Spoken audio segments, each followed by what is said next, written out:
Bismillahirrahmanirrahim. Assalamualaikum warahmatullahi wabarakatuh. Pertemuan kita kali ini di topik keempat, kita akan berbicara tentang tabel periodik.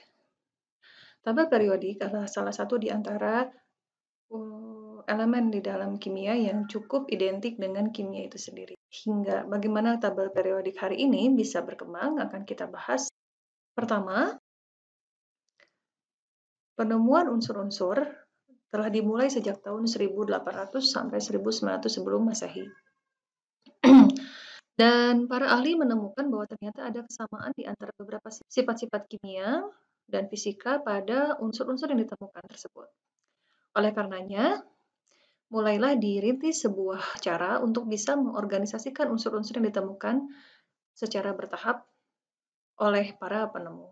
Sistem periodik unsur yang Anda kenal hari ini kurang lebih digambarkan seperti tabel berikut ini.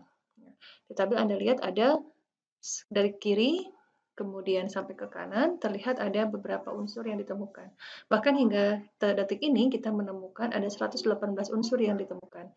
Padahal di awal penemuannya itu tidak 118 melainkan hanya 56 saja yang ditemukan.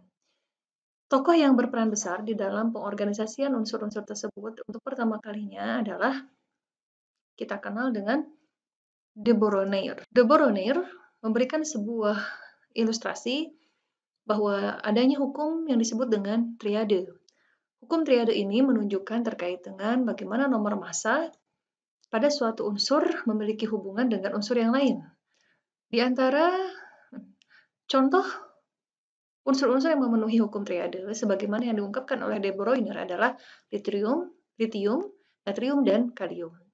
Kita lihat di sini tabel menunjukkan bahwa nomor massa dari lithium adalah 7, nomor massa dari natrium adalah 23, dan nomor massa dari kalium adalah 39.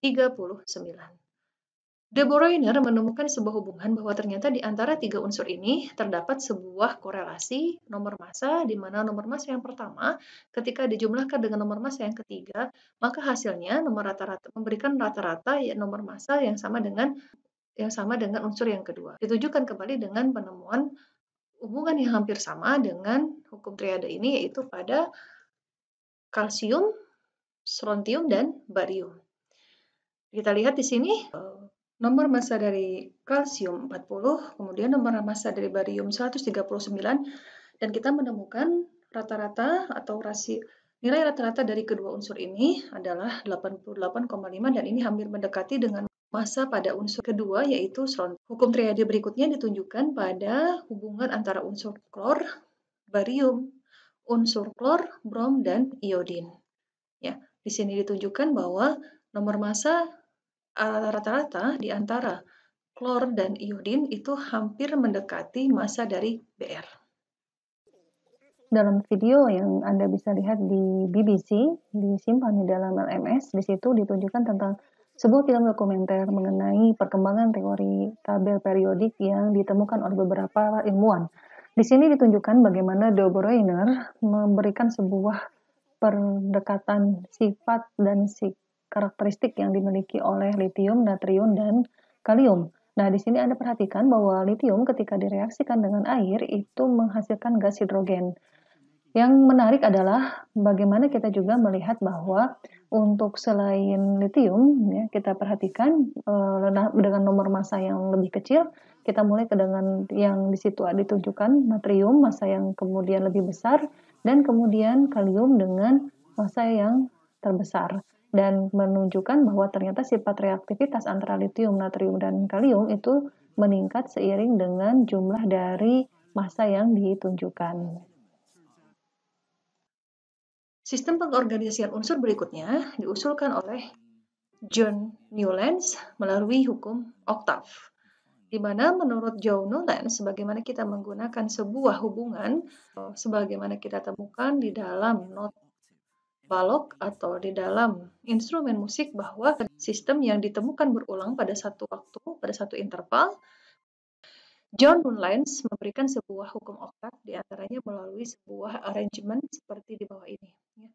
Dan arrangement yang ditunjukkan oleh John Newlands itu ditunjukkan bahwa setiap ditemukan unsur ke-8 maka akan memiliki persamaan sifat dengan unsur yang pertama.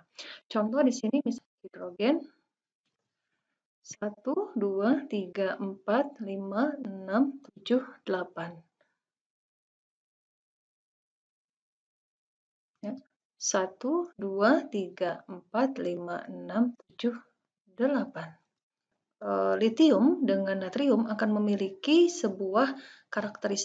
memiliki sifat kimia dan fisika yang mirip. Kemudian begitu juga seterusnya 1, 2, 3, 4, 5, 6, 7, 8. Kita akan temukan magnesium dan kalsium itu memiliki sifat fisik dan kimia yang cukup mirip. Tetapi itu hanya bisa bertahan sampai pada satu atom tertentu. Di sini ada kelemahan. Kelemahan dari hukum octave John Newlands ini adalah mulai ditemukannya perbedaan sifat pada periode ketiga dan seterusnya, ditambah dengan beliau baru memberikan sebuah unsur yaitu 56 unsur